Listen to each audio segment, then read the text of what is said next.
So I think we must be very, very careful how we go moving forward. STP. Ladies and gentlemen, we must say that, when we bring about certain programs, I really think that we must, first of all, discuss them to the full to try and appreciate what exactly it is we are producing. And at the same time, we ought to be methodical in implementing that particular program. Especially a program that is supposed to produce a qualification that must be recognized worldwide, a qualification that really determines someone's practice going forward. And I really think that that is what I was talking about last time. You will note the heading of my talk at that point was quality. And I think I laid enough ground to show why there was no quality in the processes of STP. My opinion has not changed. Actually, a lot of what I said has been proved through certain programs. Now that I'm registrar, I have had several meetings, I think, with ZACOMs to try and understand where they have come from. And finally, we had a meeting, the three of us, just last week. Was it right that we should have come up with the MOU in the first place? Now you see I'm using the word we because I'm now HPCZ. Okay? So I can't say, that they did this. No. I think it was HPCZ which was there. Okay? So we must say, first of all, it was very wrong for that MOU to have been signed. HPCZ is a regulator. It cannot go into partnership with its ministry to come up with a memorandum of understanding. A memorandum of understanding is signed between equals. Okay? And Ministry of Health and Zambia Medical Association should have signed it alone, so to say, if they really wanted to come up with a training institution, which is what that MOU did. So it was wrong, and actually the council has already ordered that we get out of that MOU. You will also know that that MOU was for 3 years. It was signed in 2017, it expired in 2020. So the last 3 years you've been operating with no MOU, and so we are not part of the STP. Okay? Secondly, it's the issues, as I said, of compliance. What did the MOU say? The MOU said that students were going to apply for their training programs to ZACOMs, and they were then going to be subjected to indexing by HPCZ. No index numbers were given to any student. ZACOMs was supposed to apply to HPCZ for approval of training sites. No training sites were approved. No application by HPCZ was received for any of the training sites. No training sites were approved. STP, the certification was supposed to be granted by HPCZ. HPCZ was to give a certificate to ZACOMs to issue the certificate of STP. That was done on a certificate that was only valid for 2019. Beyond 2019, there is no certificate that gives ZACOMs powers to give an STP certificate. So you see how many things were happening. So going forward, it must be rectified. Okay? The thing is, we were in this space together. So it was not like someone was on Mars while the other one was doing his own things on the ground. So we have said that, we will dialogue seriously with HEA so that we come up with a qualifications framework, something that can make ZACOM's certificates then valid, so to say. We will then have to, once you work with HEA to get that, then ZACWA is automatic, okay? So we need to get it into that framework. And going forward, of course, ZMA and Ministry of Health needs to come up with their own MOU going forward. But what we have advised ZACOMs to do is to register properly as a training institution which can be recognized by HEA. So that's what we have advised. So we are not far from where I was last time. Uncle Faston, always consistent, always. Thank you very much. Thank you very much, Dr. Faston Goma. Okay, we'll start with Dr. Halwindi for the next round of questions. Dr. Halwindi. Fine. Thank you very much. I'm Dr. Halwindi from St. Francis. I think my question goes to HPCZ. So there's a talk of somehow to reduce the number of people that will be trained per year, per institution. Now, that somehow reduces first because quality must be maintained. It's a good thing. But now here is a number. The population has grown, and maybe the universities have also increased. But some of the people may not make it to be admitted in those schools who have very good results. Others may not have money to go outside the borders of this country to go and train and retain then as doctors. Then there are those that can have the means to go beyond the borders and come back. I have had an interaction with some of the interns. They'll stay in the ward, in the department, maybe for 4 months. There's no improvement. Someone comes 1 month, they catch up. So I went to complain, and then I was given a file. And then when you check the results for entry, for example, for grade 12, the best subjects maybe are 2. There's English a 3, and then there's a 6, there are 8s, and this person only passed 4. They went away and trained, and now they've come back. HPZ said, has certified them through the Lexi exams that they are fit to practice. So my main question is, does HPCZ look at the entry qualification for those people that go to train somewhere else when it comes to giving the certificate of practice for them to go and work? Because I think I have seen 2 or 3 from some of the institutions where when you look at the results, then it tells you why, even when you try to transfer information, it's very difficult for people to pick up certain things. So I have the results here. I can't just read out the name, but the subjects that are there, they are just an English a 3, then the rest are 6, 2 6s, and then the rest are 8. But this person now has become a doctor, and they are back. So how do we look at such? Because we do not have means of regulating what they practice and train outside, but we want to have a heavy hand on these that are training locally, and then the Lex exam certifies someone that they are ready to get a certificate and practice. Thank you, Dr. Halwindi. Dr. Mabula.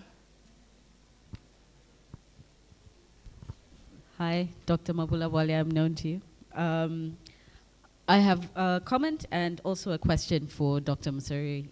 My comment is that I would encourage everybody in this room, and I was guilty of this myself, to take a tour of the new institutions and just see. I think a lot of people will be pleasantly surprised, even shocked, at the way the innovation is happening, at the things that they're doing, at the partnerships that they're making with the local hospitals. Yes, we all know the story of going to UTH and finding 50 people on a ward round. The ones in the back can't even hear what the doctor is saying. But I don't think that's the full story. And I really think that there's actually some quite exciting things happening in the private medical education space. I felt the need to push back on this narrative that it's all bad news from there. And then just for Dr. Musuri, you gave some really great general ideas about where money might be found in terms of revolutionizing medical education. I'm wondering if you'd be able to be a bit more specific as to sort of low-hanging fruit, things that we as a profession, ZMA as an association, there's a lot of senior doctors and ministry and other government officials in this room, things that they can engage with to kind of innovate in the immediate future, in the next 12 months. And just finally for Prof. Goma, I was wondering on the same, in terms of accrediting private facilities, is HPCZ ready to do that, and what do you need to see? And maybe more importantly, is HPCZ ready to innovate as well? Not compromise standards, but respond to the facts as they are on the ground. So obviously you can have perfect standards, expectation, and nobody will meet those standards. But is there a way to kind of figure out a way to respond to the current climate and improve it as you go along while bringing the private sector along? Thank you so much. Thank you. Dr. Moyer. No, Dr. Bright Moyer. Thank you very much. It's been indeed an eye-opening discourse so far. I believe this is a closed-door meeting. I hope we only have medical doctors here. That being the case, the people on the panel have been very open, very, very candid with their thoughts. Some of the thoughts making the audience uneasy, but we're trying to see, we have big problems here.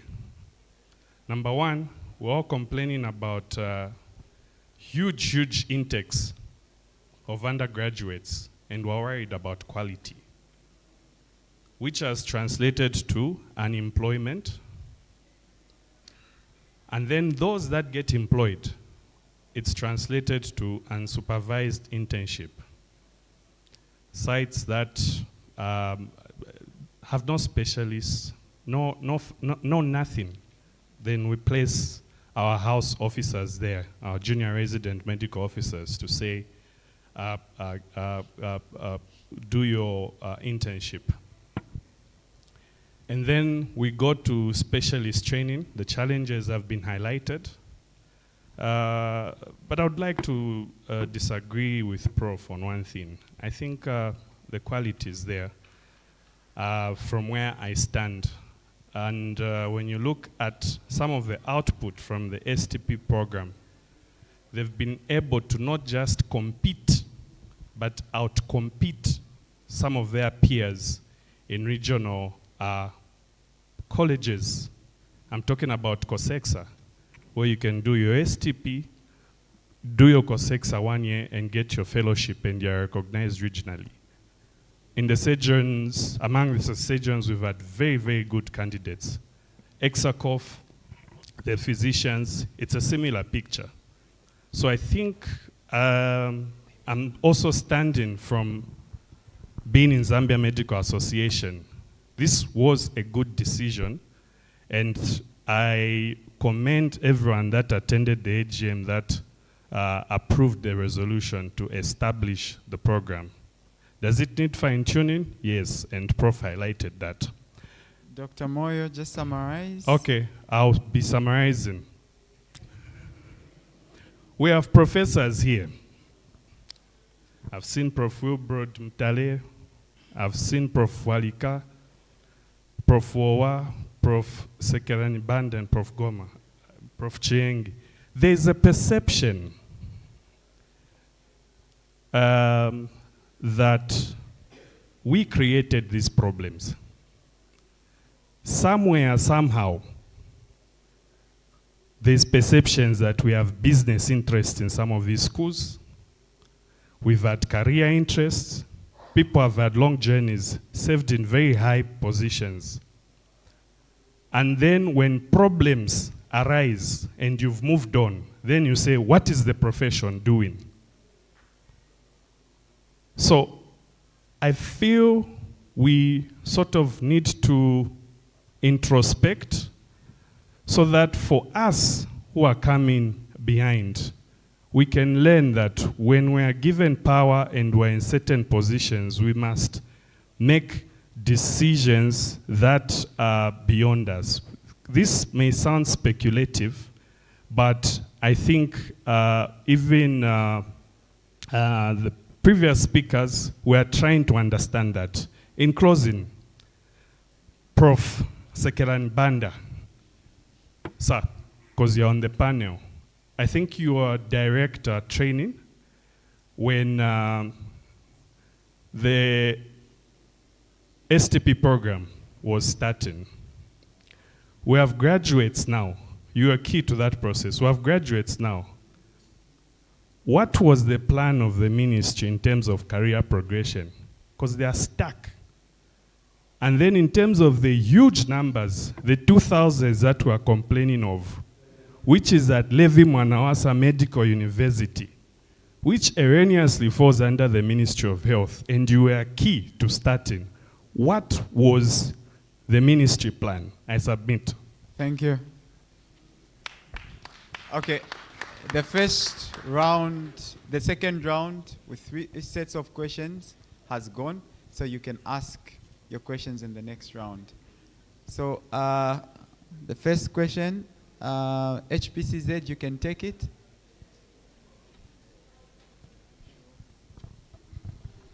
Yeah, thank you very much. The issue of the students who go to study abroad is actually a very big headache to us. And so probably as we go out, we need to advise the public on steps that must be taken. First of all is to make sure that the students have the requisite qualifications when they go to study. Secondly, they need to go and study in institutions which are recognized by HPCZ. Now, we have a list of recognized universities where they can go. And I think we are still having students who are coming from from colleges which are not on that list. We are very, very uncomfortable. But then the question comes, what do we do? What do you do with them? Okay? There's one college in India, I think, called Lovely University. You know, it's not appearing anywhere on our list, but we are having graduates coming from there. Okay? Fortunately, they have all been caught by legs. We have had 0% passing from that college. But you can imagine the parents have spent money, isn't it, on their education. It's very sad. Okay? Anyway, coming to the question now about these students who go without results. Now, for one to sit the licensure examinations, they must get from us what is called an index number. For now, we are giving it in reverse. But going forward, we are saying before they go for training, can they get an index number from us? We want to know exactly how many students are in training, whether in Zambia or abroad. As far as they intend to come back to Zambia, we want to know that they're out there studying at such a time they are expected back. And so, for now, we are giving it in retrospect. So they bring us their degree certificate. We take that degree certificate to ZACWA to verify that actually it's authentic. It comes from a university that is recognized by the Zambia Qualifications Authority. But we also look at their ECZ results, grade 12 results. If they don't have the minimum requirement for getting our indexing, we don't give them an index number, meaning that they cannot sit our legs, meaning that they cannot practice in Zambia. Chapter closed. That is what is happening right now, okay? So that candidate, if they have a legs entry, then it means that, you know, it's some problem that happened in our filtering system. They are not supposed to have given an index number. They should not have sat the index. They should not have sat the licensure examination. The private sector, I think we are working very closely with the private sector, and we are very, very glad with what is going on. And I think that is what has made us now talk to Ministry of Health to say, going forward, if one wants to train doctors, can they please put in adequate infrastructure, including their own hospital? So beyond now, there will be no more MOUs with the private sector. We want the private sector to put in significant investment in training. And I think Unilas has opened the door. So if Unilas can do it, everyone else can do it. We want them to actually come on board. And I think, you know, our accrediting mechanisms are not very, I mean, they are rigorous, yes, but they are not prohibitive. And the private sector easily meet our requirements.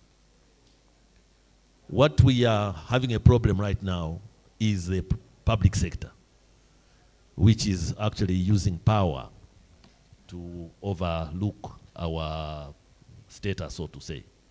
The private sector, no, they have always been darlings. They are very easy to control, you know.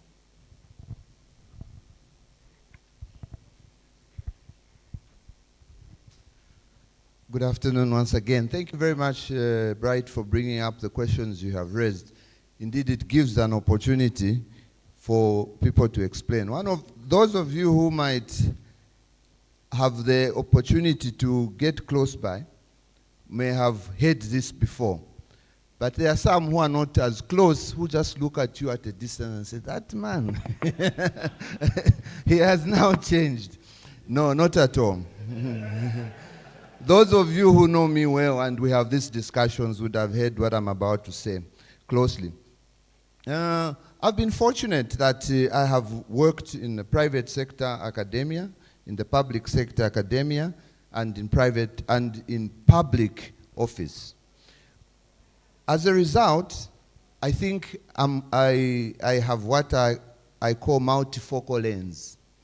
There are some people who have specs for reading and specs for vision. And then others have got multifocal lens because they have had the opportunity to look at things differently. But nonetheless, let me start with Levi Mwanawasa Medical University.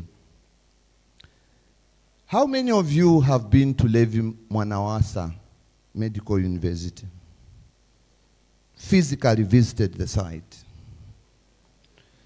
If you have, you would have no issue about looking at the numbers that that institution was targeting.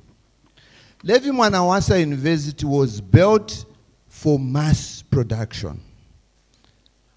Mass. And I'll give the rationale. I'll give the rationale. Levi Mwanawasa's biggest lecture theater is 1,000 seating capacity. The LT1 we have, the main lecture theater at Unza, the one we used to call main lecture theater, which is 250. Levi Mwanawasa has got 270 capacity and has got 6 of those. Levi Mwanawasa has got tutorial rooms that sit 100 students, and there are 18 of them. Levi Mwanawasa has got the largest library in the country. Double-storied, 2 wings, with an ICT facility at the bottom. So the vision for Levi Mwanawasa was that let's create, and this vision started before I went there, so I'm just giving the context. The vision was that the country has a severe human resource shortage for over 30 years, producing 30 doctors, 35 doctors, 50 doctors annually. It was going to take us 68 years to meet the doctor-patient ratio that the ministry was targeting. So it was built to be a center that would do that. Now, 2, you said erroneously put in the Ministry of Health. Levi Mwanawasa, mistakenly some people think was created by the Ministry of Health. No. Levi Mwanawasa was established by the Ministry of Higher Education then, by the pen and hand of the Minister of Higher Education. Upon creating it, then an MOU arrangement was done between Ministry of Higher Education and Ministry of Health, that you being a line ministry and the model we want to change, can you be more active in day-to-day operations? It was never owned by the Ministry of Health. Put that on record. Then, another important consideration when I talked about lanes, if you are manpower development director, training and development, you saw the value chain where I said, and in another fora I have said, the pipeline must sit in the health sector. These numbers you are training, whom are you training them for? Where are they going to function? Now, if you are Minister of Health, the World Health Organization has come up with a policy of universal health coverage. How many of you have heard of universal health coverage? If you are sitting in an office in academia, teaching biochemistry all day and not, that aspect, you may be lost to it. The World Health Organization came up with universal health coverage where every ministry, every person responsible for health care in the world is saying you need universal health coverage. What does that mean? Geographical maldistribution of health resources. Number and quality of people who are providing health care. So from a ministry perspective, how do we achieve universal health coverage? Then the ministry, the World Health Organization comes up with a document called 2030 Vision for Manpower Development in the World. And they say we should have specialty training programs akin to fellowships. And it's taken up by EXA.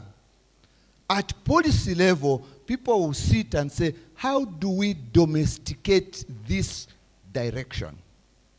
Now, if I'm teaching clinical anatomy, I'm teaching embryology, I'm lost to the fact of universal health coverage. I'm lost to the aspects of what is being done. Clearly, my lens, when I put my opinions forward, I may need to step back, get oriented, and then offer, rather than immediately rise and start offering my opinions without understanding the lens of the other one. So, now here is the thing.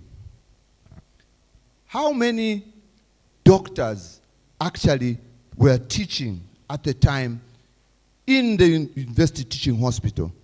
MOH or UNZA.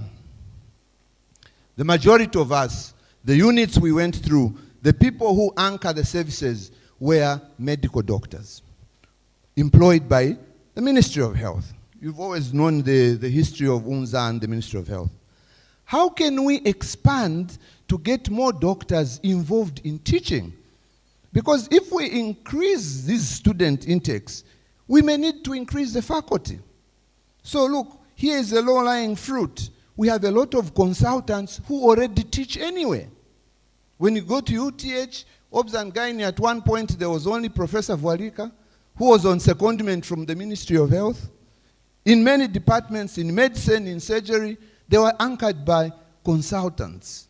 So clinical consultants have a role to participate in teaching. So how can we expand that space so that we expand the people, faculty involved in teaching? The number of teaching sites, at the same time attain universal health coverage, leverage on the people who are already consultants, who teach our students in the first place anyway. How do we do those things? So you begin to see the picture of where these people are sitting. And these days there's Google, Professor Google.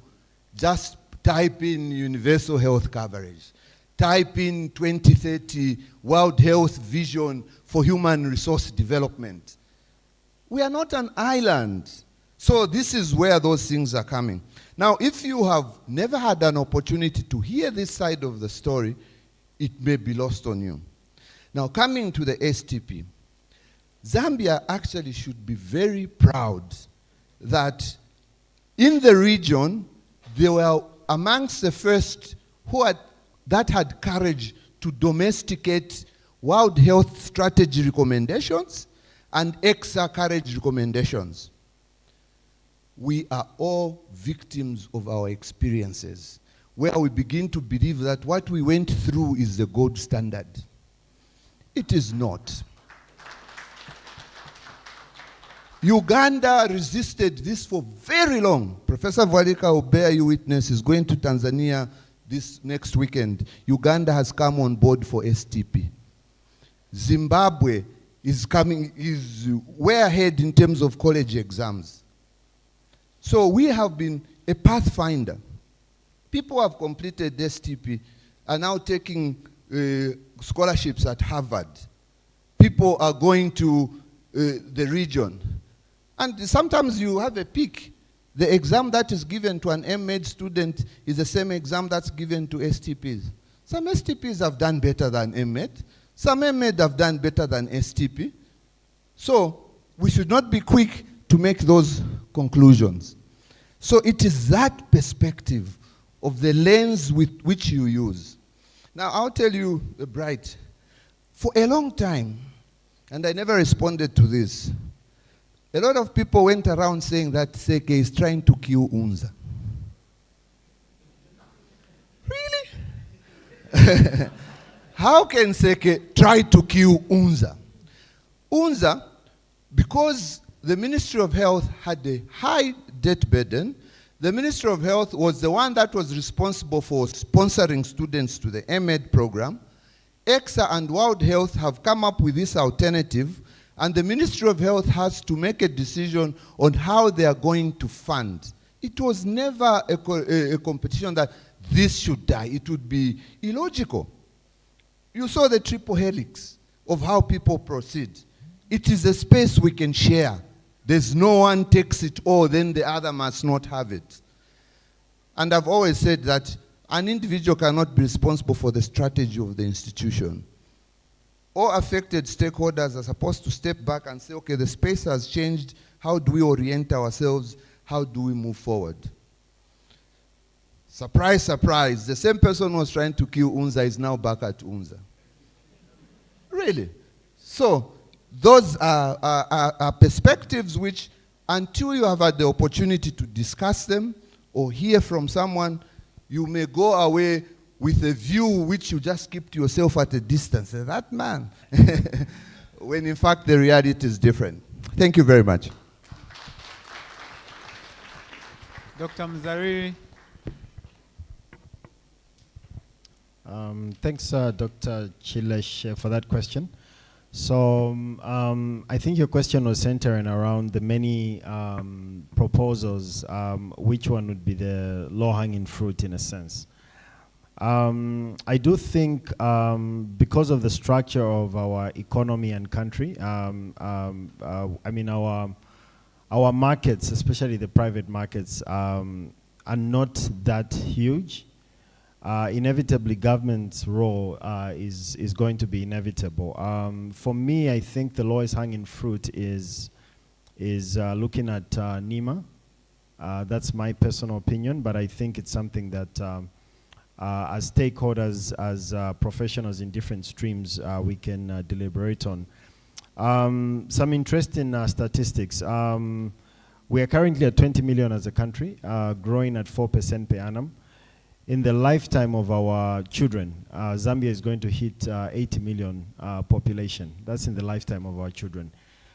So whichever way we want to look at it, this problem is only going to grow and is going to grow bigger and bigger with time. And I think the sooner we face that and we have viable options. And when I say NEMA, I do think that there is a role to create group practices that can be set up by senior doctors that then go on to employ the junior doctors and thereby alleviating some of this burden. But I mean, I would also be happy to hear the thoughts of other more experienced and people in the auditorium. Thank you. Thank you very much. Sorry, Chair. When I was talking about internship, I think I should have answered something that Dr. Desai raised about internship. I think it's good to note that we are working on internship reforms, and I think I forgot to say that. But let me introduce the Deputy Registrar for Technical Services, Dr. Kafwanfa. Please, can you just stand up so that people see you? Yeah. So that's our Deputy Registrar for Technical Services. We have a lady, Deputy Registrar for Administration. Her name is Mrs. Musaila. But one thing that I think Dr. Kafwanfa has had to run with is the issue of guidelines. We have been doing a revision of the guidelines. ZMA has been very active, and we have revised internship guidelines. So the internship, I think we are proposing a reduction of period of internship to 1 year. And we have also tightened the logbook, which means that, you know, in that 1 year, we want them to actually do the logbook and get all the competencies required. And we have opened up to a private sector as well. And Midland has been accredited as an internship site. And we are, I think we are looking at Coptic. And we have also had a look at Marybeg Hospital on the Copperbelt. So we are already in the space. We are actually bringing the private sector on board. And we hope that, you know, people then can get into that space. So thanks for that support given to our proposals. Thank you very much, Professor Goma. So we'll go to the third round of questions, third and final round. Yes. Professor Dr. Stali, behind.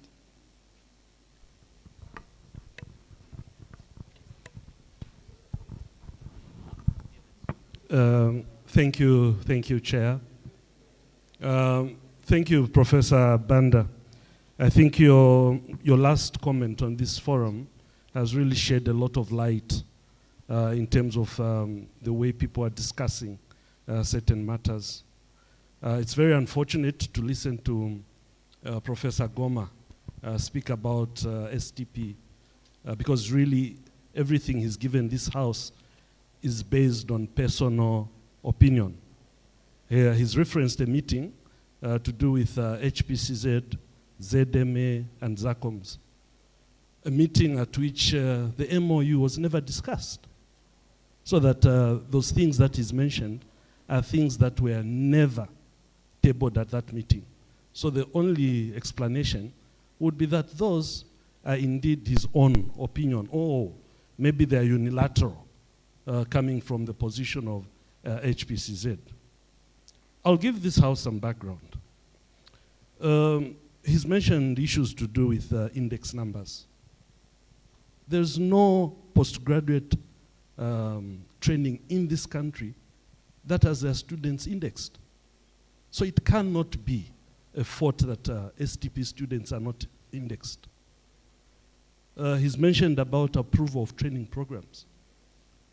HPCZ informed ZACOMS that this was not a requirement. as the type of training that was being conducted was not academic, it was different. This HPCZ did not have guidelines for accreditation of specialist training programs. They did not have this and that, right? HPCZ worked with ZACOMs to come up with those guidelines. And from that guideline, we came together to a conclusion that what he's talking about was not going to obtain. HPZ certification expired 2021. I think Professor Goma there forgot to inform this House that 2021, the law changed. That now we needed to work with HEA. This is discussion that has been going on with HEA from 2021. To date, we are still in discussions, and they have given us a roadmap on how to accredit our programs. The meeting that he referenced, what he should have told this House is that collectively, HPCZ ZACOMs have put forward a roadmap that will see that this specialist training program and everything that has happened is now okay in both spaces that we sit. All right? He's talked about conflict of interest, involvement of training and so forth. I'm seriously beginning to doubt if my good teacher there has even had a look at this MOU. Because if you look at what the MOU stipulates, it did not at any time, anywhere in that thing, envisage HPCZ being a training institution, HPCZ involving in training. It did not such things. Nevertheless, he's told us that it's expired. So how is HPCZ trying to leave an MOU that is already expired?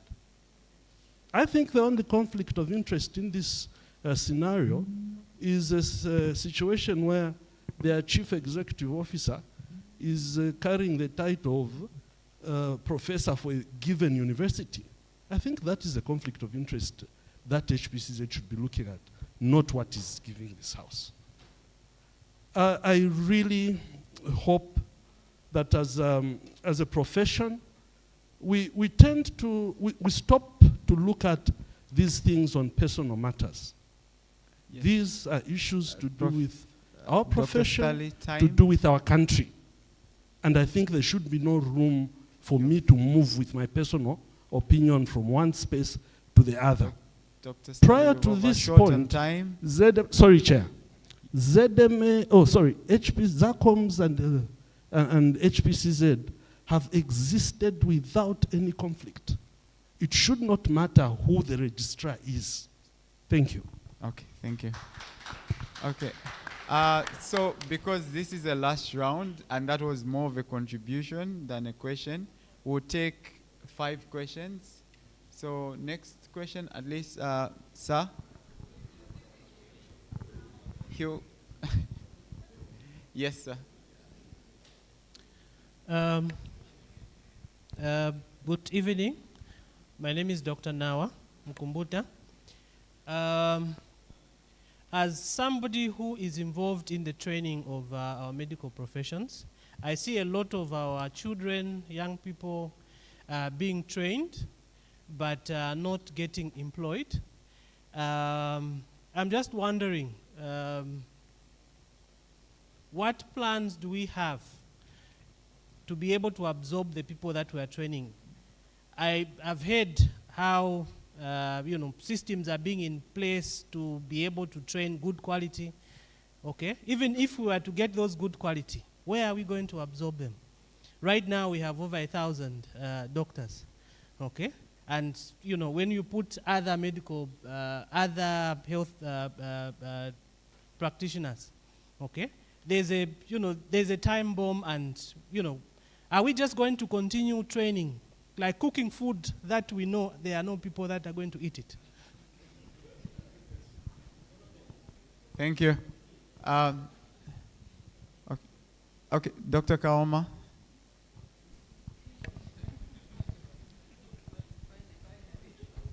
Thank you, Chair.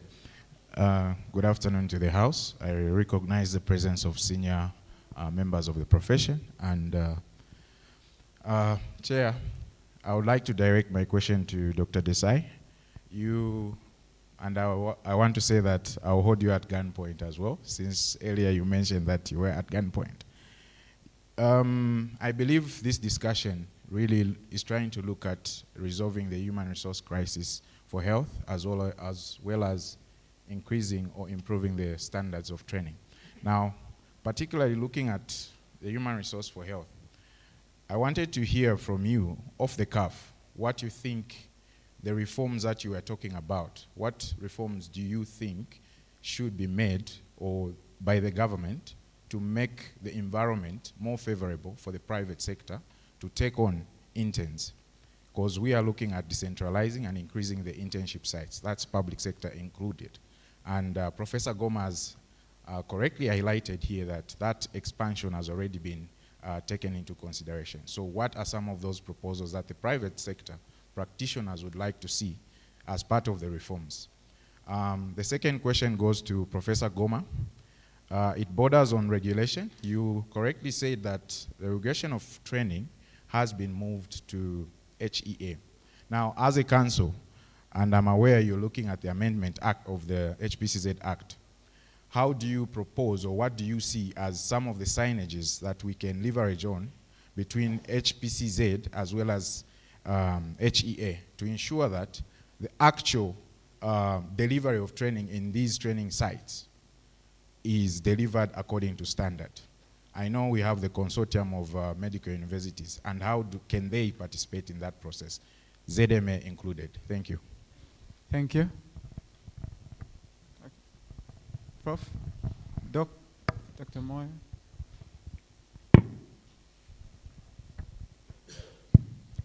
My name is Dr. Michael Mbambiko. Sorry. I'm the president of the Zambia College of Medicine and Surgery, ZACOMS for short. I'm happy that my registrar, Dr. Stali, has ably responded to Professor Goma's utterances. Unfortunately,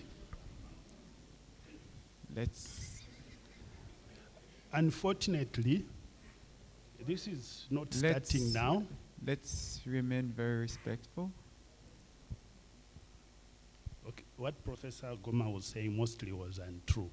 So, unfortunately, for those who may remember, this is not the first time Professor Goma is dragging ZACOMS in the gutter. 2 years ago, he made a presentation which had nothing to do with ZACOMS. 2 years ago, in this house, it was an international conference. He was making a presentation on medical education. And he chose, in his presentation, to give all the wrong things about medical education, to give ZACOMS as an example. So he's continued this up to now. I don't really know what Professor Goma has against ZACOMS. If someone walked into this building and heard him talking about ZACOMS, I'm sure they will have a very negative perception about what ZACOMS is. For those not aware, ZACOMS... Time. Okay, I'll try to summarize. ZACOMS is using the collegiate system of training, which has been proven elsewhere, including England, by the Royal Colleges of Surgeons or the Royal Colleges of Physicians. This is the type of training they are using. ZACOMS is a game changer in Zambia. UNZA used to churn out about 15 or so specialists every year. We are churning out close to 100 specialists every year. Within 5-10 years, Zambia will have specialists all over the country. Actually, even now, if you went around the country, most of the district hospitals have a specialist in the top 4: medicine, surgery, OBGY, and pediatrics. This was never the case. This is a game changer.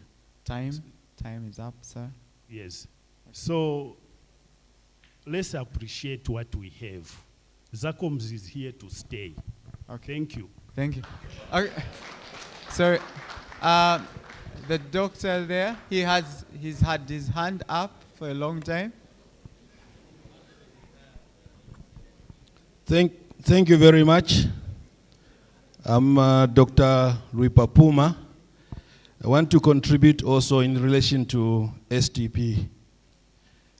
In my view, STP, in principle, is a very good program which needs to be supported. And I think the professors, the doctors who are here, need to sit down and just look at how this program can be anchored. The starting point is to look at how are the other professional bodies in other countries run. Are they run as private institutions, or are they anchored through the governance of the countries where they are? Those are the things we need to look at. In principle, it's a very good program, because this is helping our people across the country to be assisted within a short period of time so that they can get the services that are required. The other aspect is, when you look at Higher Education Authority, it came in recent development, probably later than ZACOMS that we are talking about. Have we explored the possibility of getting an act of parliament to support this activity, so that some funding can come either from Ministry of Education or Ministry of Health to support this activity? In principle, it's a very good activity. The second aspect I would like to mention to Professor Goma is on the politics of admission. I happen to be running one of the biggest schools on the Copper Belt as managing director in nursing. You need to understand the politics of admission to understand why universities and institutions do certain things. You have a class like this, the way we are sitting, which can accommodate probably 150 students, and you advertise, and you get 75 applications. You put up a committee to interview, and this committee has to be paid money to interview the 75. But the people you need, 150. Administratively, what you are going to do is to look at, let's look at who has met the minimum entry requirements. Why do you want to interview 75 when we need 150? So you look at the minimum entry requirements, accept those, and continue looking for more. Now, one day, Professor, I'm looking forward that you should open a school and understand what's going on. Thank you very much. Okay. Last question, Dr. Mwanza.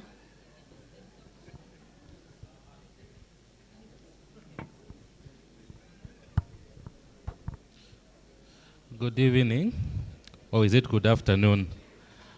My question, or rather my contribution, is in relation to what Dr. Halwindi had commented earlier on about a doctor who has poor grade 12 results, goes abroad, comes back, and is accredited by HPCZ to practice.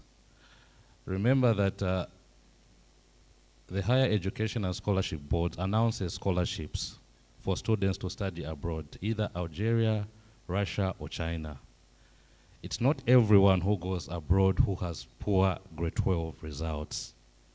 Some have got excellent results, but they do not enroll in the local Zambian schools. Hence, they go for those scholarships where they go and study in foreign languages, either French, Russian, or in Chinese. They come back, they are looked at with so much scrutiny that this is a foreign qualification, it's not good enough. So instead of us looking at foreign trained doctors to say they are not fully baked, but simply say how best can they be assisted so that they understand how medicine is practiced in Zambia. It's not every foreign trained doctor who has poor grade 12 results. I hope the contribution makes sense. I submit, please. Thank you very much. So, okay, we can take one question from the lady. No lady asked. Thank you very much. Dr. Isabel Meleki from Ministry of Health. I would like to first make a comment, just as a reminder to all of us, I think, to always think about the landscape in which we are practicing or delivering health services in Zambia.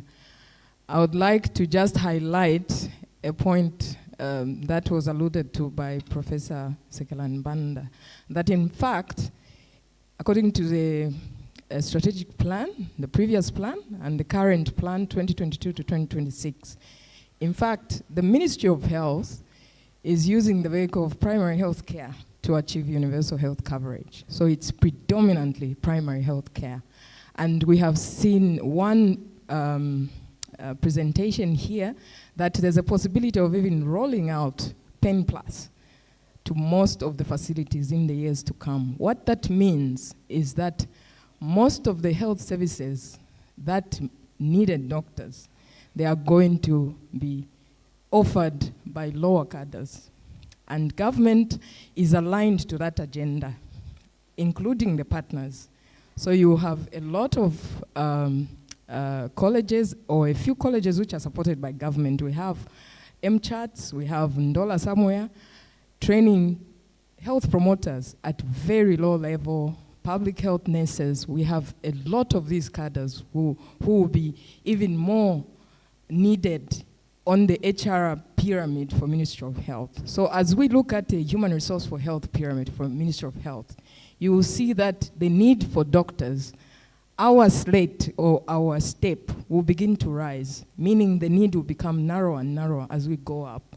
In the quest to achieve universal health coverage, the needs of the doctor will probably begin to be, the skills will be needed at level 1 hospital going up. So I think even as we are training, whether we are engaged with the private sector, we need to be aware of the landscape in which we are having this discussion.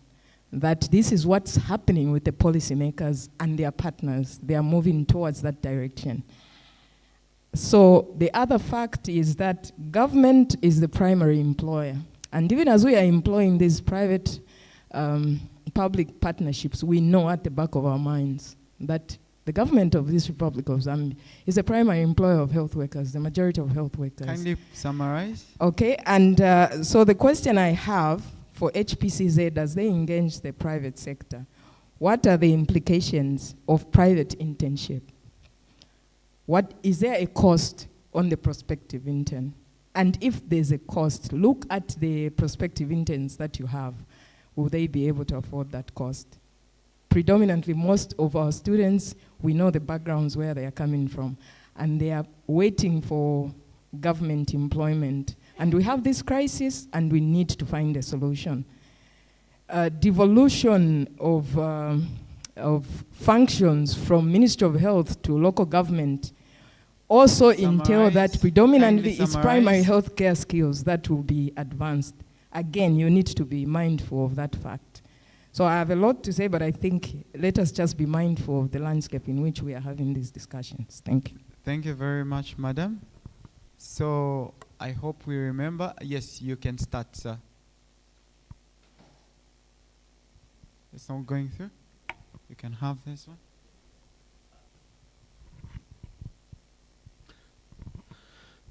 Good afternoon again. Dr. Kawama, thank you for your question. I think I had explained when I was presenting what the thoughts are, but I'll just amplify it. Prof. Goma has said that the engagement with the private sector has started and some internship sites are being considered already. But the three he mentioned, you will agree with me, are big hospitals. They have everything in there. And I would say that the two in Lusaka, the other one I don't think is as big as the two in Lusaka. I would say I don't think there is other private hospitals at that level in Zambia.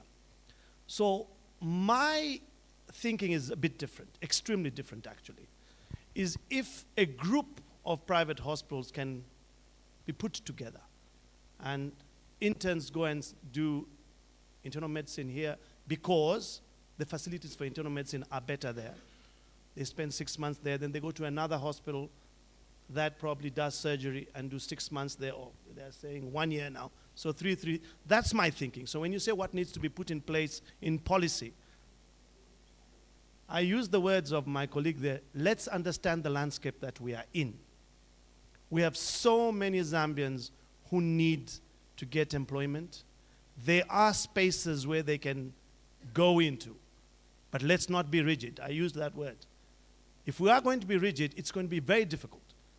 Somebody told us that by the end of this year or next year, we'll have 3,000 doctors. There is no way that the public sector will absorb this. It will not happen. But if we can start taking on a few, step by step, and increase presence of private sector all over Zambia, it will happen. We'll have colleagues here who will then branch off and think of setting up this kind of small hospitals. You'll find a surgeon who will say, okay, I will set up a dedicated surgical facility in Chipata. And he or his colleague will set up a gynae facility. And can we work together and form one unit and call it an internship site? Are HPCZ able to manufacture guidelines? Are policymakers able to see that there is a need and it can be bridged? So when you say what is